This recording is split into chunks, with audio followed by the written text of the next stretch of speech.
everyone. Welcome to the PrepZone Podcast. I have here with me today Charlie Scott. Charlie, how are you? I'm great. Thank you so much for having me. Oh man, it's so great. Now I do want to ask a few things, but first, it was told me that you're the Batman of Staples. Oh boy. Explain that to me, because Max Beers was the one that told me that. What is that all about? Well, of course, Max Beres said that. Love Max Beres, but yeah, I'm a big Batman fan. The Batman was one of the movies that I first watched that really made me view film as more of like an art form versus more entertainment. I used to watch Marvel movies constantly, and I just would want to watch those big rainbow fight scenes, universe ending, whatever, superheroes. But then I watched the Batman. I was like, oh, okay, film is actually something that 100%. can be art and make a difference. And I just, from there, I just love Batman. And, you know, obviously I'm partially joking, but I like to say like I am Batman. So, Well, it's like I think you said about you work in the shadows. Yes, right? yes. And that kind of leads me. Before I wanted, so you talk about movies though. I know that you had a big year last year, I mean, all the time. But you were awarded the John Drury Awards. You were the Broadcaster of the Year. Yes. Congratulations, that was amazing. Thank you. Aside from that, you were also the best DJ of the year. Yes. And from that, you were second place as Newscaster of the Year, another great one. And you got third place talk show with Henry Manning, The Real Revelations. That was a great show. I remember catching quite of those. Because I'm a big movie buff, so we're going to talk about that. And you got third place sportscaster with Elise, right? And Eisenberg. Yes, yeah. So you guys did a lot of stuff together. I mean, your resume is extensive. Thank you. How fun was it, going through these 4 years and just going through all of it? It was a lot of fun. I actually only got started the second semester of my sophomore year, believe it or not. I was very late to the radio TV club party. But, you know, I was lucky enough to have great friends like Devin Jarvis and Zach Brody, and as you mentioned, Elise and Henry and Adam Parnes, and they just helped me out so much, and it was a lot of fun. It was definitely a lot of fun. The first time I saw you do anything was you used to be the broadcaster for the boys soccer. Yes. Remember that? I think it was sophomore year, wasn't it? I think sophomore year was my first year. I think it was the Ridgefield game. It was like September 7th or 8th or something of my sophomore year, and it was Staples versus Ridgefield, home at Loeffler. And I actually just, because I'm backing up my school Google Drive right now because it gets terminated or whatever coming soon. And I was looking back and I watched that first Ridgefield game, like the first 5 seconds. I barely talked in that whole broadcast. I left it to the two adults that I was doing it with, and I just said, I'm here and I'll talk on occasion. Yeah, but you did a good job. I specifically remember that. I'm like, he's got something going here, right? Because you're like, but that's the thing about broadcast, right? It's about sometimes just being quiet is the best thing. Absolutely. Yeah. And that's, you know, something that Mr. Hyder especially harps on with the play-by-play versus the color is half of being a good play-by-play person is shutting up and letting your color commentator cook what they need to cook. So, yeah. And how good is Mr. Hyder in the program Staples, man?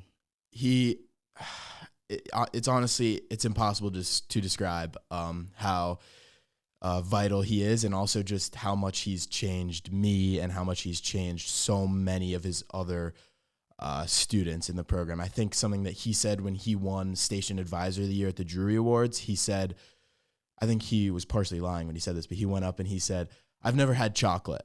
That was that was the opening to his speech. And then he asked some random person from some random other school in the audience, like, can you describe to me what chocolate tastes like? And then they said, no, because you can't really describe what chocolate tastes like, because it's good, it's sweet, it's tasty, but you can't pinpoint it. And I think that's the perfect way to not only describe the program and the fun we have there, but to describe the effect that he's had on his students and just the program itself. No, I totally agree, and that's a really cool thing that he just said. Describe chocolate. I was thinking, can I describe chocolate? I don't think I can. It's awesome. I would have it all the time, obviously. But it's just a thing. And and you saying that, I know my older son went through his program, and my younger one. But absolutely, everybody loves it at Staples. Yes. And I see him around a lot of after school hours, like with you guys and all that. 100%. Right? Yeah, and really, I think it's so. I don't know what I was going to say. I kind of lost my train of thought there, but yes, he spends a lot of time with us in the studio, late hours. Like when we were prepping for the Drury Awards, it was 10 p.m. nights for like 5 or 6 nights straight, maybe even one that was like a midnight night where it's 12:01, we're walking out of the doors of the studio. Like it's he's very dedicated and he's done so much for the program. Yeah.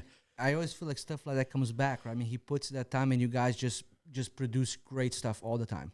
100%. Yeah. And now shifting gears, you know, we're both in broadcast and it's like we're always in the background of things. But how great has it been this last few years, all this championship is in you covering them?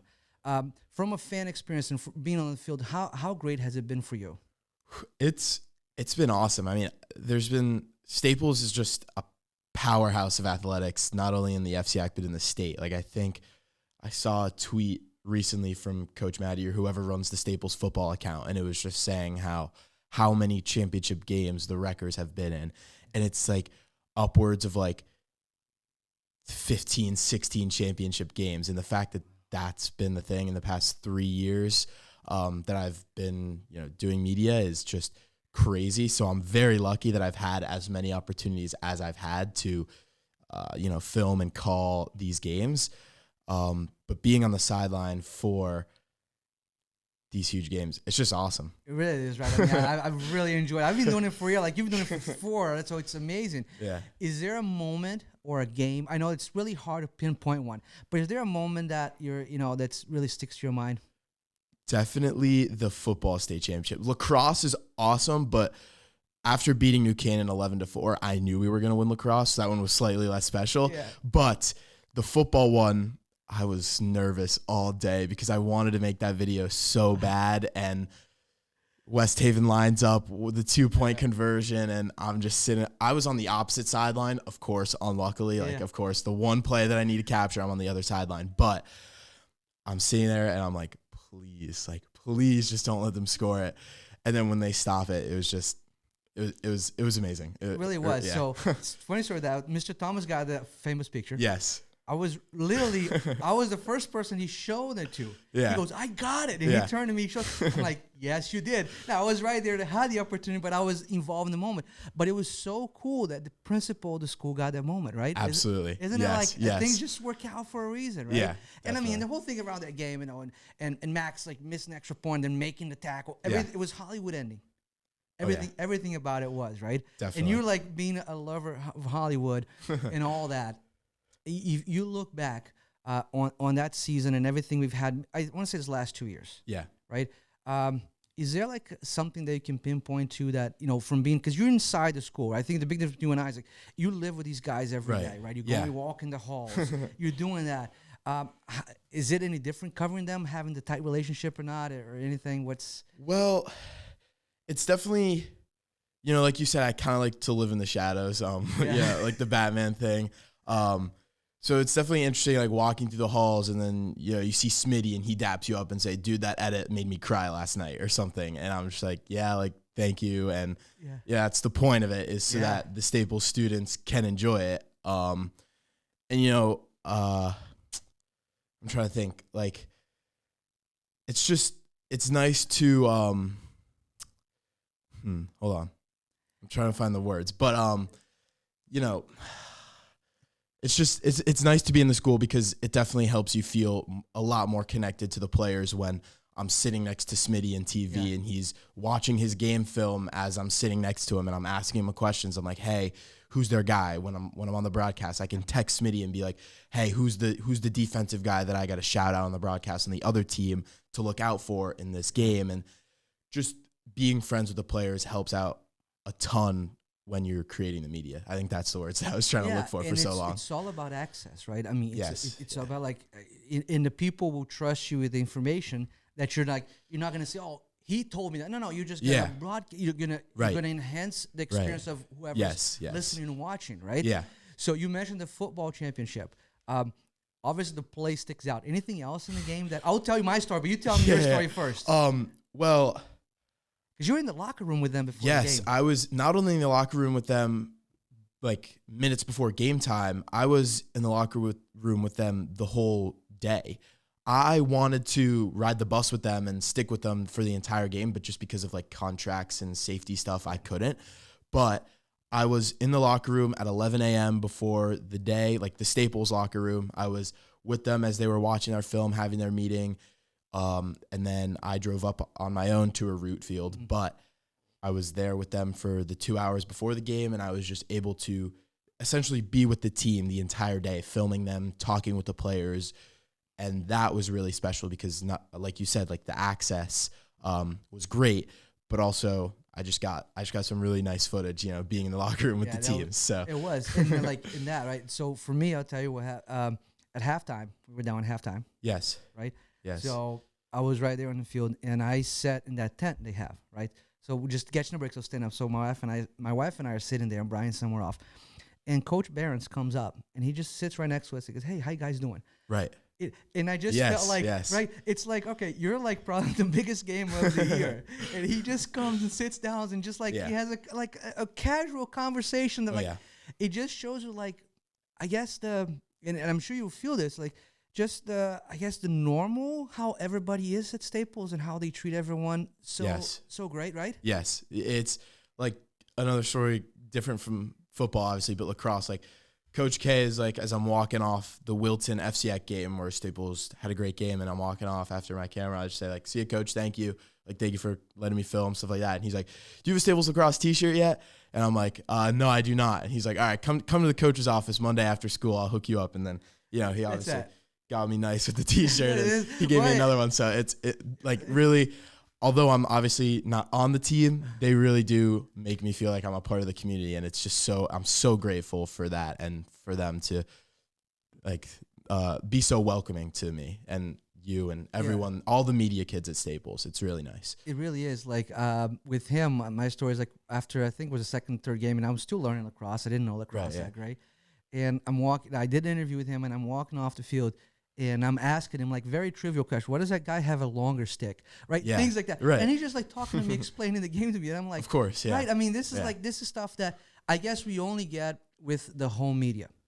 Right. Right. I mean, and I think definitely. And as we, talk a little bit bigger about broadcasting, you obviously we have, you're way younger than I am. But I grew up in the Mike and the Mad Dog area, whichever team had like a little guy who followed them around. Right? Yeah. And that made the coverage so much better. And that's what I feel like your coverage is like. Because you stick to Staples, right? And then you do the things for the teams. And like you said, all that. Has there been a point where you stopped and said, hey, a lot of what I do here is because I know these people, and how does that enhance your coverage? Absolutely. Like, definitely. I've essentially only done Staples, and the only other team I've done within this year was Canterbury hockey, which is just because I have a really close family friend who plays there, and he's really good. He's committed to Sacred Heart. Shout out Ryan. I don't know if he'll be listening or not, but now he will. Yeah, now he will. But yeah, I've just kind of stuck with Staples because not that anyone would judge me if I didn't, but I feel like if I post like a Darien lacrosse video on my page, that's a little. I feel like my Staples not to say I have loyal Staples followers, but some of my friends that are on the Staples teams are gonna be like, Darien lacrosse, like really? Like I don't know. That's kind of how I felt. And obviously, if I'm getting paid, it's a little different. But yeah.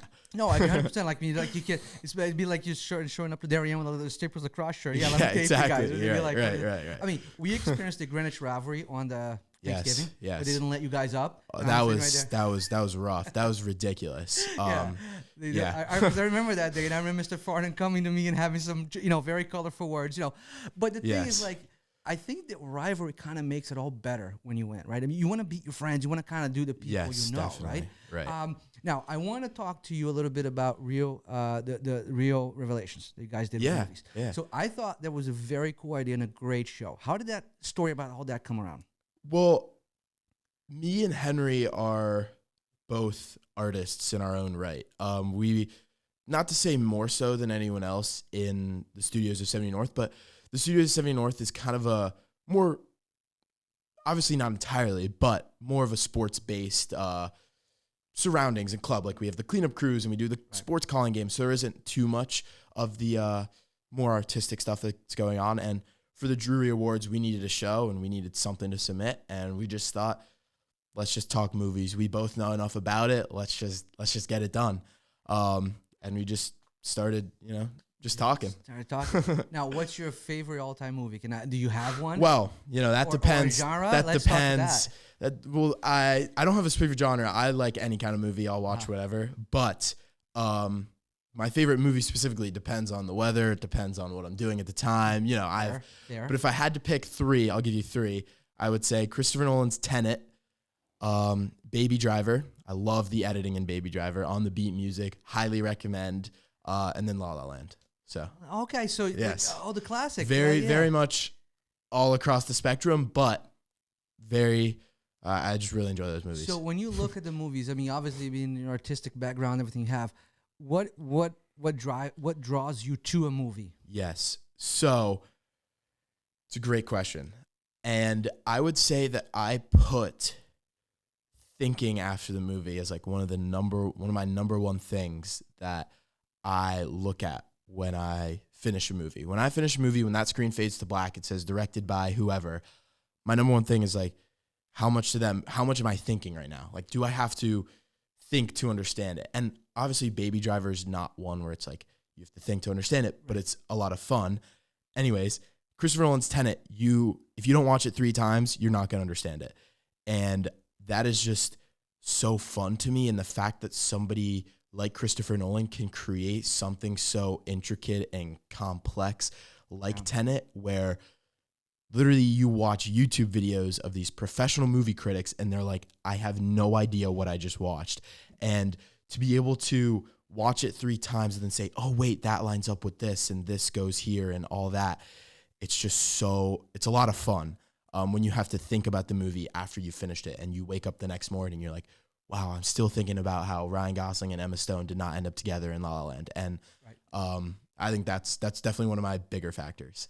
I totally agree. I'm the same way. Like sometimes what I love, like let's say I finish watch something, I have to go read about it. Yes, definitely. Right? I'll watch the Tenet explained ending videos the second I close the movie. Yeah. Inception, I had to read about it a few times to understand it, what happened there, right? Because it went through. But I'll also, and I look at that. It's funny you brought it up. To me, it has to do because I obviously love movies, but I've been getting series more and more. Everybody's been doing that. So a couple of things that I think ties nice together. Like think of Breaking Bad and Better Call Saul. I love Breaking Bad. Right? I haven't seen Better Call Saul. You haven't seen it yet. I haven't seen it yet, but I really want. I'm once I get the time this summer, I'm gonna start watching more shows. So you have to, and what I'll say is there will be a point where you're gonna have to.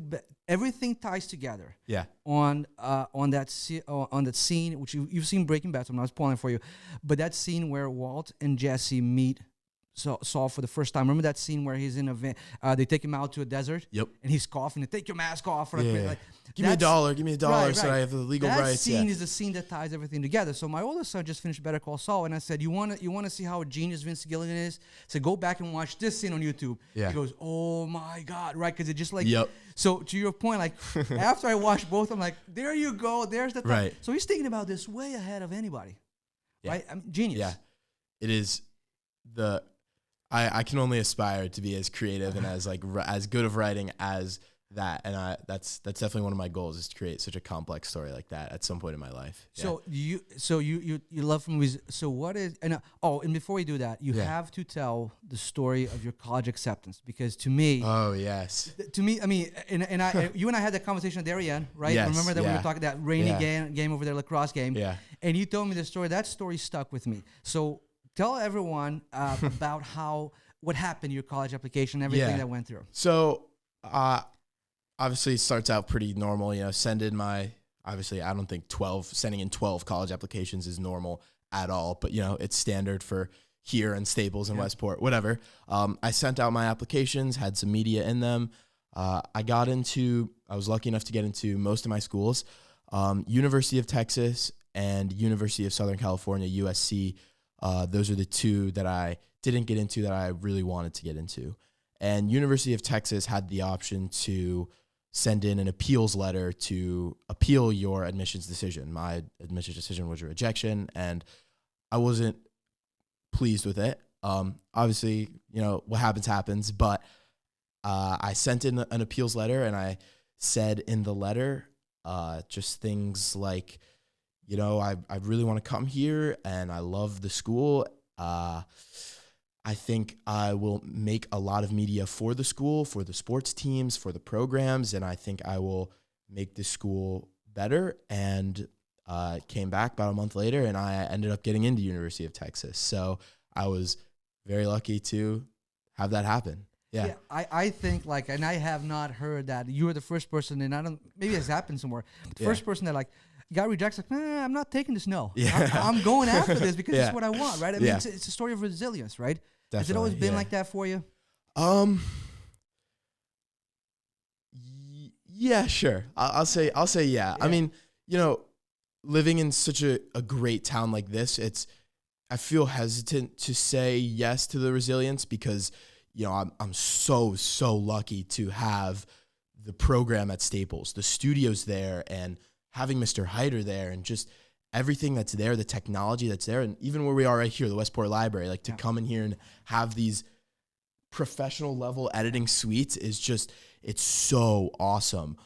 But then it comes to the point where you kind of have to use those to your advantage, and you have to put in the work to learn how to use this equipment and learn how to do this and learn how to do that. And while very lucky to have this place, you know, you gotta lock in a bit. Yeah. Couldn't agree more, because it's like you think about like the opportunities that you have, pretty much everyone kind of has at school. Some take advantage of it, some don't. Right. And people do different things, and absolutely. There's so much Staples has so much to offer, from players, sports, whatever it be. I learned that there's a fencing team at Staples. Yes. I was like, okay, that's new. What public school has a fencing team? Right. Yeah, definitely. Never covered the fencing team, neither have I. We have to cover it at some point. But it's been really cool. But yeah, that story to me was like, and so we were talking about, before we told the story of college, right? I kind of lost where we were, but we'll get back there in a few minutes.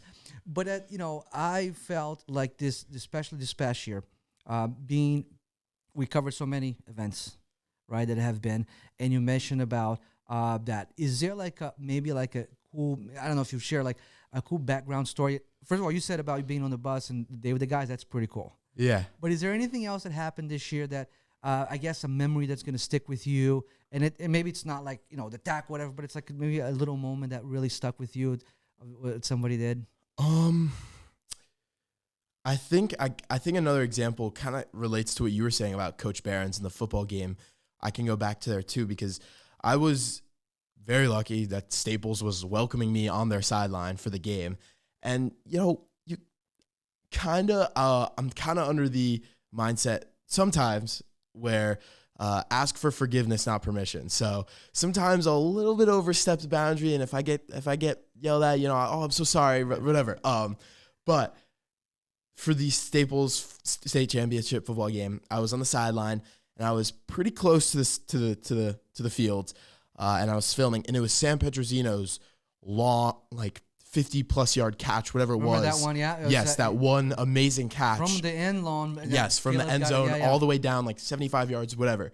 And I was on the sideline, and I'm sitting there, I'm filming. The play happens. Coach Barron's books it down the sideline. He's like, "Hey, get out of the way, man! Get out of the way!" And I'm like, "Oh God!" And so I step back, and then he kind of sees me, like rush back, and then he pats me on the back. He's like, "No, not you, Charlie. You're the man, Charlie. You're the man," because he was yelling at the ref to get out of the way, and that just. I don't know. I have the clip of it. Like, he's like in his face is in the camera, and he's like, no, not you, Charlie. So how come we haven't seen that clip yet? I don't know. I just never ended up posting it, and I cut it from the final edit. But I don't know. That's definitely a moment that'll stick to me, just because Coach Barron's he's such a great guy, and Coach K, like all the Staples coaches, they're such great people. And that's one thing that I've learned with this podcast. Like, you know, when you get to know the people, yes, right? Because a lot of time it's like. My dad had a great line to me. He says, so it's but like hate's the wrong word, but like he said, you know, it's very hard to hate up close. So the idea is when you get to know the people, you understand they're not trying to lose games, they're trying to win games, right? Everyone is trying to do their best. Yeah, it really is, right? And I remember where we were going before that was I was going to ask you, like you mentioned about writing and film editing. I know you've done a short film. Yeah, I've seen it was very cool. The Thank beach you. ride, it was very nice. Yeah, but is that?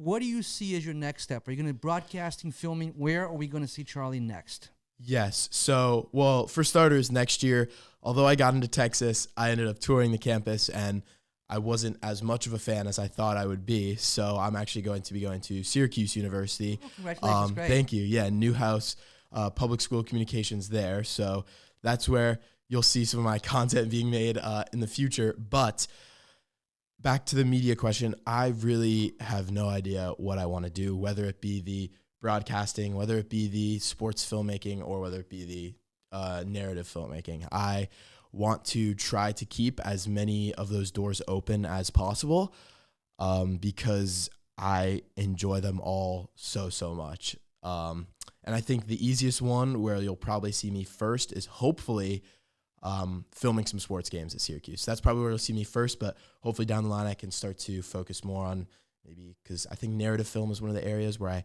don't have as much experience as I do the other two. So I think doing some more of that in college and maybe over the summer as well would be great. But definitely you'll see me hopefully on the sidelines of the Syracuse sports teams. Yeah. That'd be really cool, right? I mean, it's, yeah. I mean, and you said we've had some great grads. I mean, Zach's doing a Major League game, so I'm in the Super Bowl. Yeah. Devin's been amazing, everything he's doing. Yes. He's got a show, TV and all that. Yeah. I mean, it's just like, it's a great jump start, right? But you mentioned, I mean, your love for movies is something because I really think like when you listen to someone talk about something, that passion comes up, right? I mean, yes, definitely. It is bursting out of them, right? So you mentioned movies and things like that. Is this something you want to do at some point, like do movies and you mentioned narratives and things, but is that like an industry that you want to really get into? Well, you know, when people always ask me like what my dream job is, I say my number one dream job is absolutely Christopher Nolan, movie director. Like, dealing with the actors, writing the movie, getting out into the New Mexico desert, filming the movie. That is number one choice. However, I'm somewhat of a realist, and I know that, not to say it's not possible, because it absolutely is, but it's definitely rare, and it's definitely difficult, and it's going to be competitive to do so. And I don't doubt that I can, but and I haven't done enough of it so far to get there. But but the thing is that people always say, like, if your dreams don't scare you, you're not dreaming big enough. Yeah. Right? I mean, it has to be something like, man, this is a reach. You have to go for it because, like, you know, you shoot for the moon and catch stars. I mean, the whole saying. It's like, so you have to do all that, right? Definitely. But I think it's so cool, and I totally agree with you. Like, it's an art form. Now, I want to ask you about your opinion on this. Maybe you have. Did you see the Netflix show Kaleidoscope? I did not, but I heard interesting reviews on it on TikTok, and they weren't totally positive, but I also think my dad watched it, but I heard about it. I haven't seen it though. So the whole mentality of that show is, it's like there's no like sequence of the episodes. So every time you watch it, it's a different outcome. Now, I can't explain you how they do it, but they do it. So you being like a movie buff like I am, so it's like you can start like how they send them out, and they exchange one episode, and the outcome exchanges it. Remember when, like, back in the day, they used to have the books? I mean, you're not going to remember, but anyway, when I was in high school, they came out with these books that you chose your ending. Yes, and I know of a lot of video games that are like that, too. Like that, right? Telltale games, right, yeah. So this show, to me, it's like I said, didn't get a lot of press. A lot of people thought it was bad. But what I loved about it is the fact that I've seen it about 6 times now, and every time I think a different person did it. So to me, it's like really groundbreaking to think about. It's the same thing over and over. You change the order of the episodes, and the outcome changes. Right. I can't understand how that is done. Yeah. Right. To your point, that's kind of the thing that I think it catches people like yourself that love it and want to do something different. Yeah, definitely.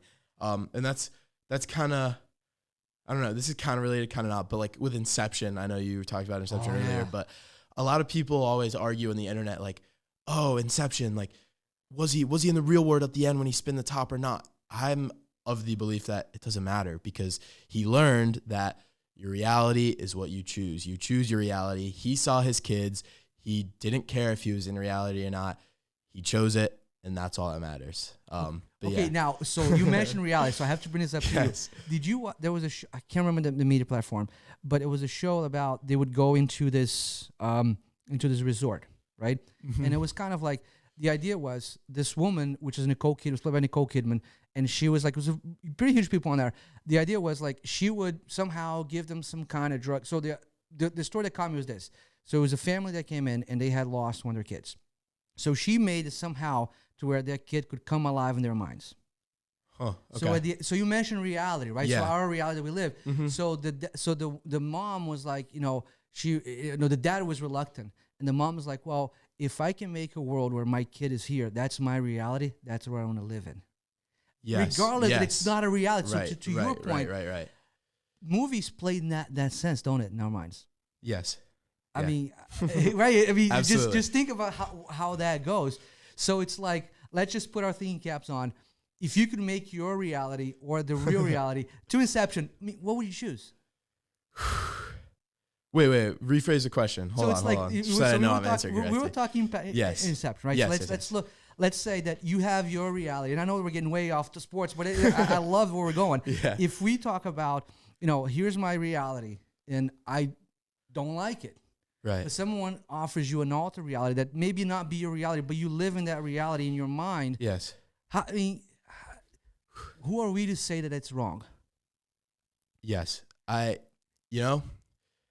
agree, and I think it's very, very philosophical, and there's got to be some philosophy major out there that can, determine the ethics major, philosophy major. Yeah. But yes, it's absolutely a mind twister, and like not only Cobb at the end of Inception spinning the top, but when they go to Asia. And they go into this basement with the guy that makes the dream serum or whatever. You go into the basement and he just has hundreds of people just sleeping and just forever. They don't care. They enjoy the dream. They want to stay there. And that's, I don't know. It's just, it's interesting. Yeah. It's like, and I think, and that's why you talk about art form in movies, right? I always looked at movies like for a couple hours, you kind of escape your reality and you live with those things. 100%. Right? Definitely. Yes. And that's why you mentioned about it's like, this is so cool. Like that's a media form can do that. Yeah. I agree. Right? I agree. Yeah. Just think about how cool that whole thing is. Yeah. And so as you look into, I guess, everything that you've done, media, was there something that like was really dear and near to your heart that you say, this is kind of my best work? Well, if I were to say my best work, I think I improve with each new thing that comes out. So it's very hard to say what my best work per se is, because I enjoy doing the next video. I'm like, wow, this is awesome. And then the next video, I'm like, wow, this is awesome. Better, so it just keeps going. But it's I had an answer for this, but I'm trying to think. I gotta say that my best, the work that I enjoyed doing the most, I know it's kind of what I already said, but I'd say it's my most recent reel. Just because it just really felt like the song that I had chosen. It was the perfect closer to my Staples filming experience. Cool. And it was just a lot of fun to edit. And I was editing it and I was like, wow, that's a great play. Like Clacko, what a 3 or whatever. And then it's like, wow, what a blast. Together, right? Yes. And so yeah, I'd say that one was definitely a lot of fun, just because it was such a big culmination. I mean, every video is a culmination of the videos that come before it, but that one just especially because I'm going back to footage that I shot 8 months ago, and I'm trying to use it because I have new editing styles now. I have new organization, and then now I'm adding that into this new video. So it's like it was definitely a lot of fun to make that one. You ever go back to the first thing you did? It's like, oh my God. Oh, absolutely. If anyone's listening and they want to check it out, my first YouTube video is still up on my YouTube channel. So if you go to Charlie33 and scroll all the way down, it's me in 5th grade. I'm with Avery and Jaden Mueller, just because they were my neighbors, and we're doing trick shots, dude perfect style in the backyard. So yeah, if you guys want to find that. That was the first thing you did, right? Yes, it was the first thing I did. Yeah. It's like the other day I was watching, I listen to a lot of podcasts. Yeah. And then I don't know if you know the story of Matt Wallace. So he started his podcast because of COVID. He'd go into his car. Right. And he would basically turn on his phone in his car, parked, and he would like rant about whatever he wanted to do, right? And then people started listening. Yeah. So then first time he got a studio, somebody was going to actually put money. And he goes, "Oh, can I go to a real studio?" And he goes, "No, we like the look." He goes, "You couldn't possibly like that look." Yeah. Right? No, but you finished. Sorry. No. That's exactly. Okay, that was it. That was good. But yeah, something that Mr. Hyder said, he always does a final radio show with the seniors before they graduate, and he never comes on air. That's the only time he comes on air each year, is when the seniors have their last day of school. And one of the things he came on and said is 2024 is the year and the rise of something that he called the microculture. So it's like these little bubbles of content and these little bubbles of people that are going to be more successful in the coming years, because YouTube is becoming commercialized. You have literal shows on YouTube. Like, you can watch an entire show and they are making so much money from that. I love Mr. Beast, but he's not part of the reason, but he's an example of YouTube being commercialized. He makes so much money. He does so much ads, and it's great because he actually gives some of that money back to people. But, and I think something that he said, like, a lot connects to what you said, is it's about these little tiny pockets of stuff that's all scattered around. And I think being in the car is a perfect example of that. People want the authenticity and the genuineness of sitting in your car and filming your rants instead of being in a high quality production studio like you would see on TV. They want a change, and they want something that feels like more personal and connected. So I couldn't agree more. And that's like, so it's one of the things, sometimes people ask me for PrepZone, right? I say, listen, here's the thing. People are consuming media in a very different way, right? Think about how much do we watch broadcast TV? Very little. Yeah. Sports, right? I mean, that's more sports and news. That's what people do. Right. Yep. You're not sitting there through commercials anymore. Nobody watches sitcoms. I mean, right? Yeah. Think about, you were way on, but Friends. When Friends come on, I remember Friends, and I'd have to sit through commercials. Like, I'd had to be in front of my TV every Wednesday at 8. I mean, right? When Sopranos came out, Sopranos was on HBO, you had to be there at 9 o'clock, because if you didn't watch that show on Sunday at 9, you weren't going to get it anywhere else. Right. Now it doesn't matter. I can turn on my phone. I can see a million movies. So media has become like that. Makes it easy for everyone to get their stuff out. Yes. But it kind of like, again, it becomes very personal. Like, for example, think about, and a lot of people ask me about PrepZone. It's like, are we going to go somewhere else? I'm like, well, I don't know. But the point is, the idea is that, a Staples person, like, you're leaving Staples. Yes. So you're still going to be able to follow all the juniors this year. Like, you're going to still be able to go now. So you might say, okay, this is, if I want to know about Staples, this is where I go. Exactly. I don't have to sit through all this stuff. Yeah. So you've done so good this year with everything that you guys have done. It's awesome. Yeah. But so you think what he said, when you were saying that, I almost got chills. I'm like, oh my God, that's exactly what I thought. Yeah. Because it's all micro. Yes. You're not going to go sit through you're going to go right to the channel that measures you. So how does that change, like, as you look at, okay, so I'm getting into this business. Have you thought about that at all? Thought about what? Like the micro, like, am I going to specialize on something, or am I going to be like abroad? Like, you're going to Syracuse, so you're going to obviously be Syracuse. Yes. And Syracuse is a big pond with a lot of big fish, especially in the media. Like, Newhouse it's going to be very competitive. It's going to be hard to get started there, but, and that's definitely something that I've certainly thought a lot about since that conversation with Mr. Hyder. Like the dream job for anyone in sports media is to work at ESPN. Right. But then you think about it, and you think about what Mr. Hyder said, like, ESPN's great, but not how much of a difference are you going to be making, but how a lot of my this kind of ties back. Let me restart. Something with the Batman thing that I say a lot is Batman, his goal is to help the people of Gotham. And, he not only does he do that for the people of Gotham, he also does it for himself. And part of the thing that I enjoy is I just enjoy being creative and doing my own thing and having that freedom. And I think tying back to your dream job, if you're in the sports media industry, is to go and work for ESPN. But if you're working for ESPN, and I would love to work at ESPN, don't get me wrong, but when the dream job is ESPN, but you almost don't have as much creative freedom, and you almost don't get to connect to people on the personal level, like, I don't know, Batman would. And I think that's definitely something that I thought a lot about, just kind of as I think about future career paths and what I want to do.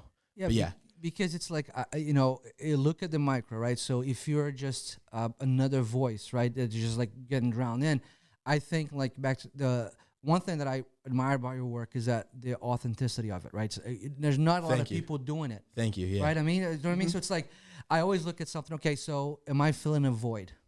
Right? This, but now it might be, and I had that, so I had the interns, right? And some of them want to do different things again on camera. So anytime you put yourself out there, you have to be open to rejection.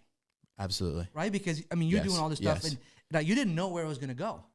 Yeah, definitely not. I filmed that first Thanksgiving football game, and I was just like, yeah, we'll see. But it was a lot of fun. Yeah. Yeah, but it could have gone the other way, but it went the right way. Thank God. What I'm saying. So when you put yourself out there, you don't know if people are going to like you. Absolutely. People are going to take to you, right? Has that ever crossed your minds? Like, yeah, I'm putting myself out there. Obviously worked really well for you, but has it been, I mean, I know I have haters. You might have haters. It doesn't matter. But like, how do you mentally prepare yourself for all that stuff? Well, when I was doing my college application process, for the film schools that I applied to, you have to write a lot of supplemental essays.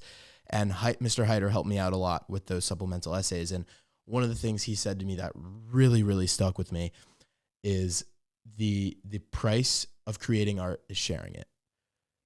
So, meaning Da Vinci, he could have painted all he wanted. If he kept it in his basement, who cares? People, like, if he was too scared to release it, we wouldn't have what we have with Da Vinci today. And I think that's such a huge part. And I know a lot of Staples guys who will go to games and they'll film their stuff and they'll make the edit and then they'll just leave it in their camera roll, sitting, like, not rotting, but and I understand where they're coming from. They got to practice their skills, they got to fine tune it, but you got to post it so that you can get your feedback, so that you can learn. And the price of creating art is sharing it, is what I would say to that. 100%. I go back when I was talking to you about the first thing you did. I go back and look at the first morning walk I did. I'm like, oh my God, this is not good. But people watch it. Like, you know what I mean? It's like, and then now it's like, it's totally different. Like, the first interview was like this 3 questions. They were kind of the same questions over and over. But like you said, you get better as you do the stuff. And the only way to do it is just keep trying. Keep trying new things and putting yourself out there. Yeah. And something that you mentioned earlier with finding like a niche and finding like the void is that when I look at like sports media on my Instagram and on the TV, is that, and not to dump on sports media, it's an industry I want to go into. I love it so much, but I don't see too much creativity in the sports media. You see your pregame edits and you see your, your post-game edits, whatever. You see your recaps, but a lot of that is more journalistic to me when I look at it. And a team that has done such an amazing job with becoming more creative is the Celtics. I don't know if you've seen what they've done, but like scrolling through the Celtics Instagram page versus scrolling, I'm a Knicks fan and I'm saying this, versus scrolling through the Knicks Instagram page. For that. Yeah. Before scrolling through the Knicks Instagram page, the difference is insane. And it's just so cool to see the Celtics actually posting creative stuff, like really artistic stuff, and it's still getting the views and getting people as hyped for the games as your typical journalistic with your rock music and your highlights would. And that is definitely somewhere what I'm thinking about. If there's a space for me to be more creative within a sports team and not have that journalistic aspect to it, that would be incredible.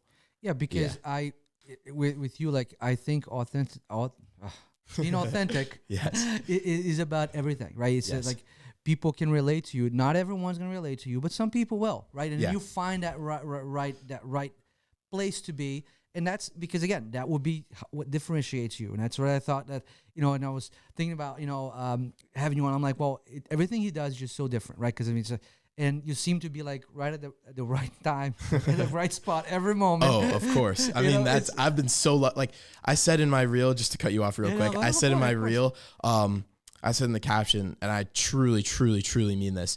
My edits are only as good as the players that are in them. And I've been gifted so many opportunities from Staples Athletics, between Max Murillo making that stop, Adam Udell hitting that goal, whatever it may be, Avery Mueller doing a backflip to score a goal, like seriously, whatever it may be. I've been so lucky. But yeah, as you're saying, like, no, it's right. Because it's like one thing that I know, and it's like, it changed from you when I got into this, and I'm just for you, it's like, we kind of really want these guys to win because we want stuff to do. Yes. We get over there, we want them to win so bad. That's half the reason. Like half of it is, these are my friends and I want them to win. I want them to get that ring. But the other half is like, God, I want to make that edit so bad. Give me another game to go to, right? Give me another game to cover. Please win, right? And when the seasons are over, you feel almost like you hurt with them. Yes. Right? I mean, it's like, well, when basketball lost, like that was rough, because not only did they lose and I had the edit planned, I had the song ready, I had my effects, I was so ready. I had it like in my mind. I was like, please just win so I can make this. And then talking about the FCAC, right? The FCAC. Yes, Trumbull versus Trumbull. And not only that, but our broadcast had troubles because the Wilton Wi-Fi was so horrible that we couldn't connect back to the studio to go live, and just all these things. And I was just, and I went home and I was just like, damn, like, man.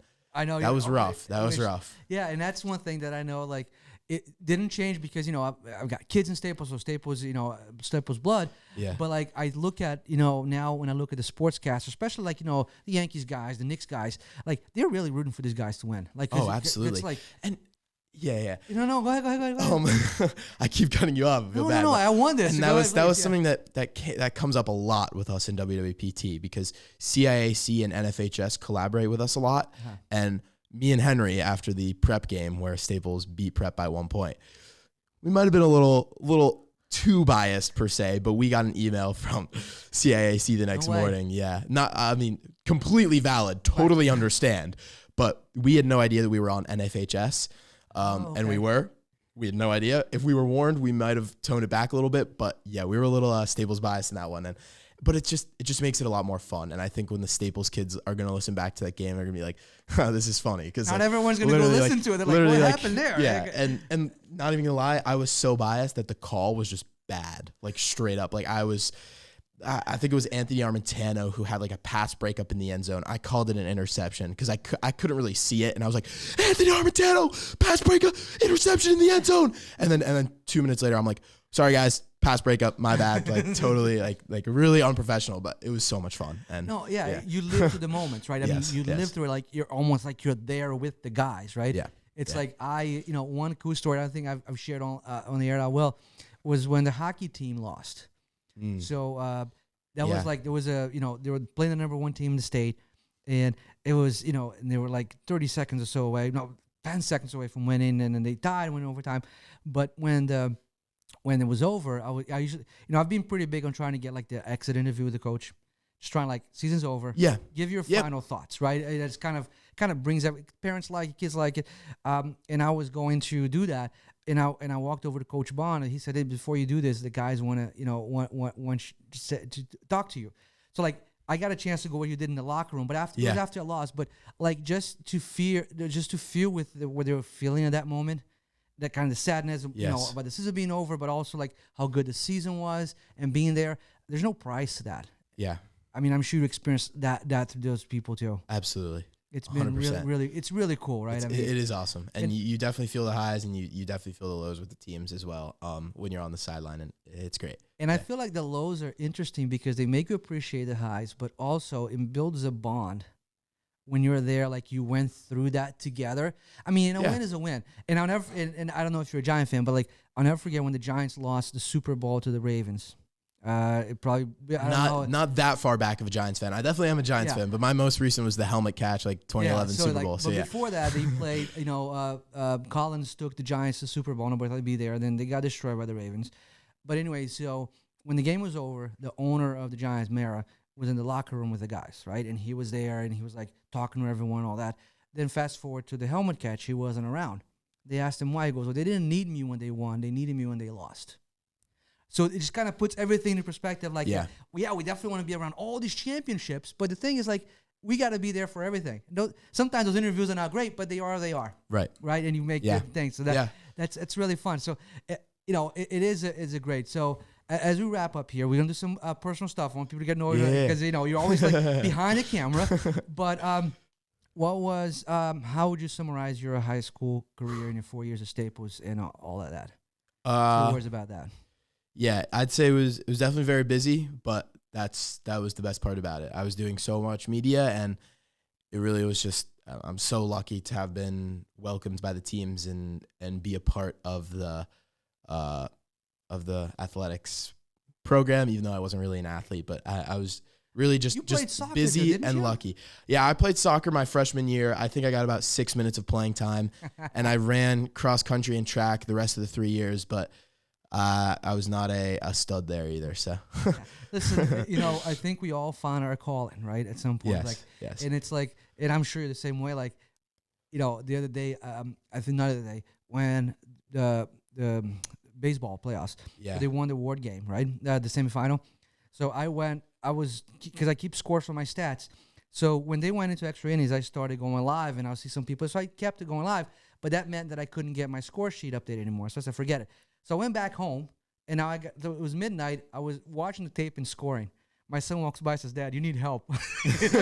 But Yep. And I see you at crazy hours at night, but it's just what we love to do, right? Yes, and that's like something that a lot of people don't understand. Like after homecoming, I wasn't going to a party. I was going home and I was editing my homecoming edit, and that's like I would get a text like, "Hey, where are you?" Like, "I'm editing. It's 3 a.m. I'm editing." Like it's just and another Batman tie-in right there. You know, up late hours, living in the shadows, up at night.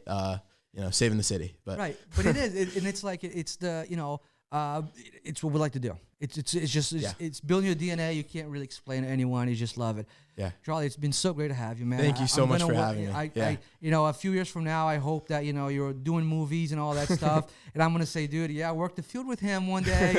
We did a podcast. Thank you. But before we let you go, I do want to do some quick hit stuff with you. Okay? So absolutely. I'm ready. I'm ready.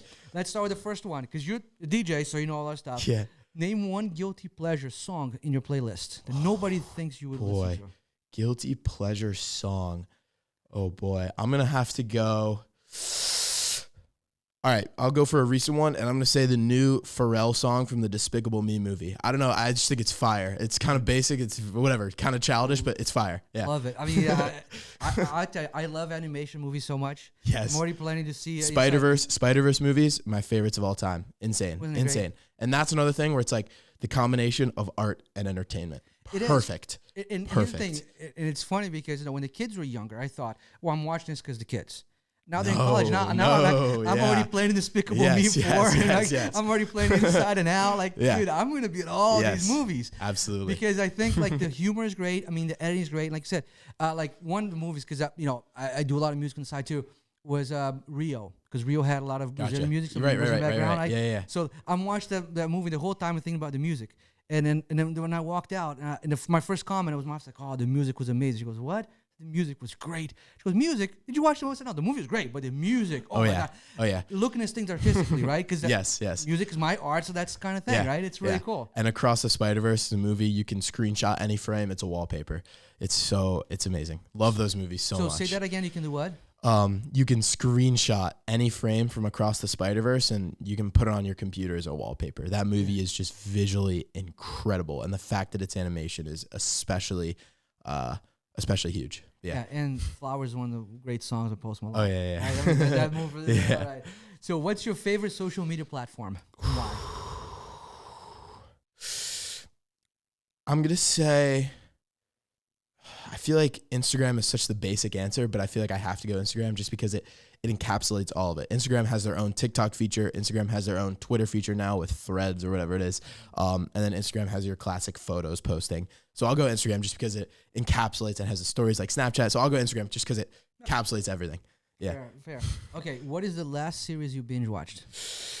I am not a shows guy. I know. I really have to do more show watching, but the last series I binge watched was Breaking Bad, and it was because I had COVID, and because I don't really have the time for shows, and I don't have the attention span for shows. I want to try and get into more binge watching shows this summer, but Breaking Bad was the last show I binge watched. Love Breaking Bad so much. It's awesome. I can talk hours just about that show. Do you know that the best rated episode ever is Osmond whatever. Ozymandias, it's a 10 on IMDb or something like that, like something crazy. Perfect show. Now, no question. So now from this, watch Better Call Saul, but watch Kaleidoscope from an artistic standpoint. Like I said, it's not like the storyline is what the storyline is, but from you watch it once, change one, and they're talking about there's about maybe 300 or 400 combinations. There's no way you can watch all of it, but it's the episodes like blue, red, white, whatever. So watch once, change one, and then you'd be okay. Yeah. How did that happen? Definitely will look into that. That sounds like an awesome show. How did that happen? And it's the guy from Breaking Bad, Gus Fring. He's on it. Right. Yes. There you go. So you're gonna like it right off the bat. You're a Breaking Bad fan. All right. What is your favorite place you visited or vacationed, and what was it about it that? I really loved. My grandparents used to live in Arizona, and I really loved going there because they lived on a golf course, which was kind of in the middle of nowhere. But they lived on a golf course, and there was just this breathtaking view of Four Peaks Mountains. And it's just awesome because me, my dad, and my brother would always go out on the golf course, like after hours, like once all the golfers are done, so we don't get hit, obviously, but and just like throw the football out with like mountains surrounding us, like on the golf course. It's perfect green, like well kept. It's in Arizona, so it's warm, it's dry. And that is definitely, it's a very basic answer because it's where my grandparents live, but it's just such a core memory being out on the golf course with my brother and my dad. It's funny you said core memory. Right? It's a family memory, you, your dad, and your brother. That's pretty cool. Yeah. Very cool, man. What's the coolest thing you have in your room? Great question. I would say it's probably not the coolest, but it's definitely one of my favorite things is my 4th grade book fair Minecraft poster. If you're watching and you went to Westport Public Schools, you know what I'm talking about, but it's just like a cool poster. Yeah. So it's Minecraft poster. Minecraft Yes. Did you get into Minecraft a lot? I love Minecraft so much. It's definitely my favorite game of all time. I've been playing it recently over the summer too, just like as a wind down after I'm done with all the work during the day. But yeah. I find that game, I kind of tend to stay with the sports video game, except for Mario Kart, my favorite of all time. And I think everyone's it's just a standard answer for everyone, right? Yeah. We as a family play Mario Kart all the time, very competitive at home. It's phenomenal. But Minecraft, I never got into it because it's like, it's about building stuff, right? It's about creating an environment. It takes a lot of work to do that. I agree. And I don't think I would have the grades in school that I had if it weren't for Minecraft. And that might sound crazy, but it teaches you the grinding. Like I had to learn the crafting recipes in Minecraft when I first started out. You have to learn how to get iron, how to get diamonds. You have to learn so much for Minecraft. And I think it's not only helped out my memory a lot, but also just helped out my grades and my work ethic and stuff. So yeah. And it's interesting you say that because, as a parent, I always felt like, you go through people that have different, let's say, things they talk about. Oh, this kid, I don't want my kid to be on the computer or whatever in a video game for a long time. I do feel, though, that when you find something like Minecraft that you enjoyed, the fact that you were allowed to continue that kind of benefited other things because that was just your comfortable space to be in. Yes, definitely. Yeah. So that's really cool that you share that. That's cool. That's really cool. Yeah. All right. What is your go-to midnight snack? I'm a big cereal at night guy. So What's your favorite cereal? My favorite, I'd probably have to say Frosted Flakes, but I think we don't typically have that at home just because, it's not the most healthy. But I'll typically go for like Fruit Loops. I know it's not much more healthy, but I don't know. I'll just go for like, even if I'm like playing Minecraft at night with my friends, I'm like, yeah, guys, I'm hungry. I'll be right back. I'll come back with a bowl of Fruit Loops. So that's great. Yeah. Like, for me, because you stay up late, that's why, because I knew it was a big question for you. You're going to have a midnight snack. Like, for me, I like Rice Krispie Treats. Nice. People That's are like, awesome. What? Yeah, I'll get a cup of coffee. It's like, what kind of combination is that? Like, no, that sounds good. That sounds amazing. Yeah, definitely. Okay. All right. So, last one here. If you could go back. Oh, no, before that. Okay. This is a favorite high school moment, not related to sports. Not related to sports. Your favorite high school moment, classroom, whatever, not related to sports. I gotta say, I'm gonna have to say that midnight night where we were doing jewelry stuff with Mr. Hyder. I think it was me, Mr. Hyder, and Henry, and I think just being in the studio, grinding away at the jewelry stuff, the jewelry award stuff. I think that would definitely be a favorite moment. That's not sports related. There's a lot that's sports related, but it's hard to choose one that's not. Like sports, we're gonna go to a championship. Definitely made me think about that or not. Yeah, because or for a bit. That's something. Okay. All right, and then the last one here. If you could go back and relive one day in your life, which day would that be? You have to think about that for a little bit. You can either relive the day or you can watch that day happen. What would it be? Gotcha. It's a very, very tough question. There's no perfect answer, but there's definitely no perfect answer. I would probably say, I'll go back and I'll watch the first YouTube video day, because I think it was a really fun day. The one with Avery and yes, the one with Avery and Jaden and my brother. I think it was just a really fun day, just because we were having us and the Muellers. We have a pretty close family relationship because we live across the street, and I've grown up with Avery, I've grown up with Jaden, and same with my brother.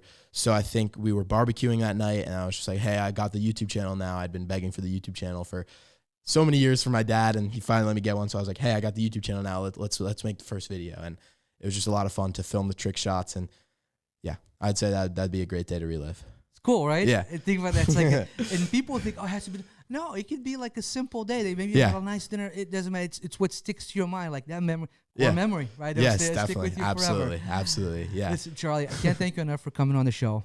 Thank you so much for having me. Yeah. Really, what PrepZone has done this year covering the Staples sports is you guys have done such a great job, and we're blessed to have you guys. The Staples community is blessed to have you guys covering us. So, yeah. Thank you so much. I mean, it's been a lot of fun.